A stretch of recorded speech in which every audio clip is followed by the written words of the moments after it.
हिंसा के उपद्रवियों पर योगी पुलिस का सबसे बड़ा एक्शन। समाजवादी पार्टी के सांसद जियाउर रहमान बर्ग के इलाके में पुलिस ने की ताबड़तोड़ छापेमारी। पुलिस ने दबिश के दौरान बरामद किए तमंचे और कारतूस।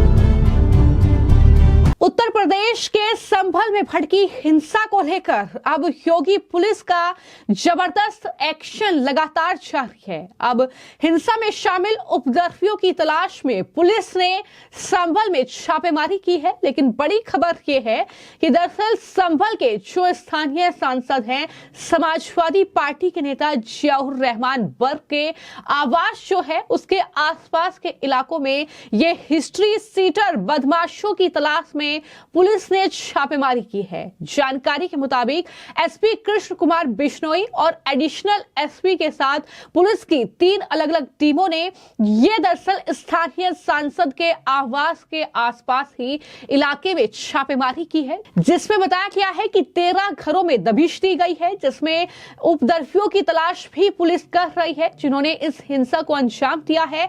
और पहले ही सीएम योगी अधिकारियों के साथ मीटिंग कर चुके हैं कानून व्यवस्था को लेकर, साथ ही इन उपद्रवियों को, इन पत्थरबाजों को किस तरीके से सबक सिखाया जाए, इसको लेकर भी पूरा प्लान सीएम योगी ने तैयार किया था। बाकायदा ये कहा गया था कि जो भी ये बदमाश हैं, जो भी ये उपद्रवी हैं, इनकी जो फोटो हैं, जो तस्वीरें हैं, वो चौराहों पर लगाई जाए, एक एक उपद्रवी की तलाश की जाए, उनसे इस पूरे सार्वजनिक संपत्ति को जो नुकसान पहुंचा है उसकी भरपाई की जाएगी। साथ ही साथ योगी पुलिस की ओर से यह भी कहा गया था कि दरअसल कुछ जो उपद्रवी हैं वो अपना घर छोड़कर फरार हो चुके हैं, जिसकी तलाश में लगातार पुलिस दबिश दे रही है।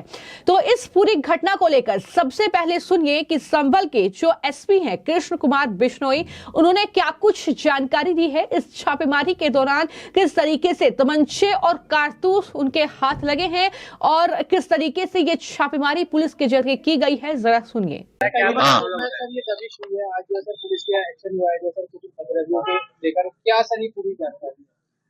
ये आज मुखबिर खास की सूचना के आधार पर कुल 13 घरों का 2 थानों की फोर्स, उसके साथ में आरएएफ, आरआरएफ और पीएसी, इन सबके टोलियां बना के 13 हाउसेज में सर्च किए गए। उसमें से 3 घरों में संदिग्ध चीजें मिली हैं, जिसमें एक मुल्ला अरशद सन ऑफ शेख अब्दुल्ला, ये तिमरदास सराय के रहने वाले हैं। इनके घर से 93 पुड़िया जो है पॉकेट ये स्मैक की मिली है। उसको प्रॉपर प्रोसीजर में एक गेजेटेड ऑफिसर की मौजूदगी में वो बरामद की गई है। और उसके अलावा एक ताजवर सन ऑफ नसीम, इनके यहाँ से एक 315 बोर का तमंचा और एक मेबर सन ऑफ यावर हुसैन, इनके यहाँ से 315 बोर का तमंचा और 2 कार्ट्रिजेस, लाइव कार्ट्रिजेस भी मिले हैं। इन दोनों को भी तमंचे हैं, इनको रिकवरी के बाद में प्रॉपर प्रोसीजर के साथ सील किया गया है और आगे की विधिक कार्रवाई सुनिश्चित की जा रही है। इन लोग जो भी उस समय घर में मौजूद था उनसे पूछताछ के लिए उनको थाने पे ले जाया गया है और उनकी जिस प्रकार की संलिप्तता होगी उसके आधार पर विधिक कार्रवाई सुनिश्चित की जाएगी। उसके साथ साथ यहाँ पे चेकिंग के दौरान करीबन 3 दर्जन बाइकों के चालान किए गए हैं और 4 बाइकें हैं वो सीज भी की गई। संभल में अब तक 39 उपद्रवी हैं, वो गिरफ्तार किए जा चुके हैं और अन्य की भी धरपकड़ जारी है। मैं उम्मीद करता हूं कि जल्दी पुलिस जो है जितने भी अपराधी हैं इसके अंदर जो संलिप्त रहे हैं प्रकाश में आए हैं और जिनका नाम अभी जानना बाकी है, लेकिन चेहरे जिनके पुलिस को जानकारी है, उन सब की है गिरफ्तारी की जाएगी।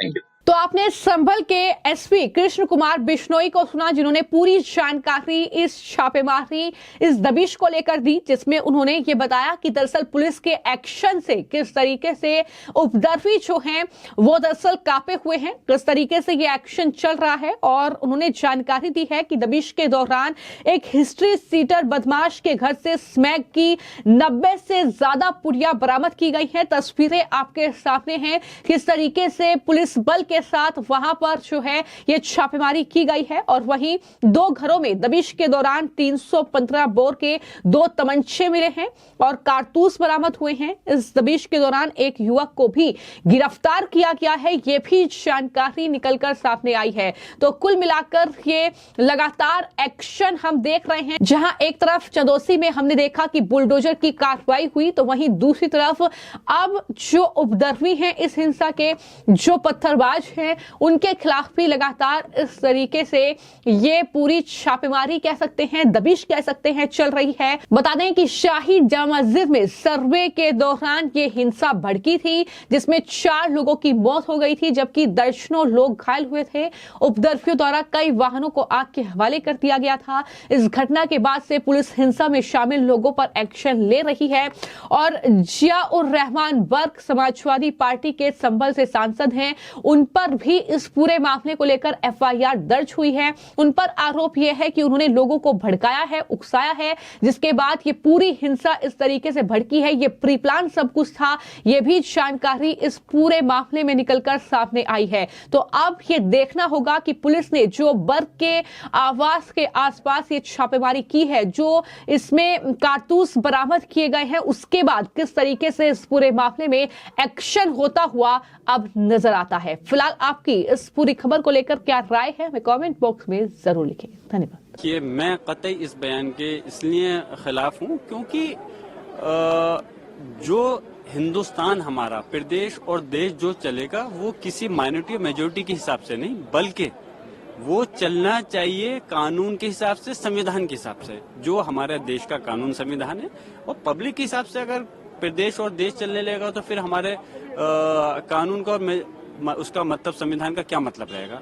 इस प्रकार की भाषा, और वो भी एक हाईकोर्ट के माननीय जज द्वारा की गई है। हमें अफसोस है कि इस प्रकार के कार्यक्रम में भी उनको शिरकत नहीं करनी चाहिए, क्योंकि हमारा प्रदेश और देश की जनता जो है जुडिशरी पे बहुत यकीन और विश्वास करती है। अगर वहां से आएगा तो कहीं न कहीं उनके विश्वास पे चोट पहुंचेगी। देखिए, सदन नहीं चलने के लिए सरकार जिम्मेदार है। सरकार सदन नहीं चलाना चाहती और हम जो चाहते हैं, हम अगर सदन के अंदर आए हैं तो हमारा मकसद है जो जनता के इशू हैं, हमारे क्षेत्र की जरूरी जो इशू हैं, जैसे कि संभल की घटना जो शर्मसार किया है पूरे देश को, दुनिया के अंदर, हमने चाहा कि उस पर चर्चा होनी चाहिए। और हम चर्चा, किसानों का मुद्दा है, किसान किसी एक धर्म से नहीं है, सभी धर्मों से जुड़े हुए लोग हैं। तो उसके ऊपर जो उनके ऊपर ज्यादती हुई है, जो उनके ऊपर जिस तरह से उनकी मांगों को लेकर के जिस प्रकार तानाशाही हो रही है, तो हम चाह रहे हैं कि उस चीज पर चर्चा होनी चाहिए। लेकिन सरकार क्यों चर्चा से भाग रही है, हम समझ नहीं आ रहा। हम तो चाहते हैं कि सदन चलना चाहिए।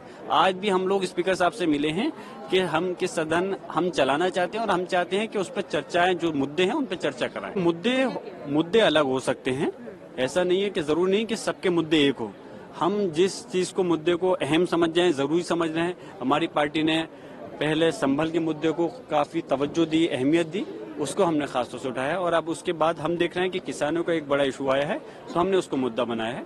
मुद्दे अलग होना अलग बात है, लेकिन जहां पर हमारी समाजवादी पार्टी जिन जनता के मुद्दों को महसूस करी, उनको उठाने का काम। देखिए, बहुत अफसोसजनक टिप्पणी है। ये कॉन्स्टिट्यूशनल पोस्ट है जज की, और उनके मुंह से इस तरह की भेदभाव की भावना उत्पन्न होना बहुत ही गलत है और ये हमारे देश के लिए बहुत घातक है। तो मेरी यही मांग है कि सुप्रीम कोर्ट इसका संज्ञान ले और उनके खिलाफ एक सख्त से सख्त कार्रवाई हो। सुप्रीम कोर्ट ने संज्ञान ले लिया है जी, हमें उम्मीद है कि जिस तरीके से संज्ञान लिया गया है तो वहां से न्याय भी मिलेगा। और ऐसे जो लोग हैं जो इस तरह की भावना अपने मन में रखकर ऐसे पदों पर बैठे हैं जहां से हमारा देश चल रहा है, तो उनको खास तौर पर सेंसिटिवाइज करने की जरूरत है और मुझे उम्मीद है सुप्रीम कोर्ट सख्त कार्रवाई करेगी। सदन नहीं चल रहा, किरण रिजिजू कह रहे हैं आप लोग तमाशा कर रहे हैं, हॉलीडे मना रहे हैं, हंगामा करके। देखिए, हमारे जो मुद्दे हैं उन पर चर्चा हो तो तो सदन भी चलेगा, लेकिन अगर सरकार सिर्फ अपनी कार्रवाई करना चाहती है तो ऐसा तो नहीं होगा, क्योंकि विपक्ष भी एक वजह से यहाँ पर मौजूद है। हमारी जो मांगे हैं, हमारे जो मुद्दे हैं, ज्वलंत मुद्दे हैं, संभल का मुद्दा है, इन मुद्दों पर चर्चा होनी चाहिए, इन पर जवाबदेही सरकार की होनी चाहिए। और वो क्योंकि तैयार नहीं है, इसीलिए सदन नहीं रुक रहा है। वो लोग जवाब देंगे तो सदन चलेगा जरूर।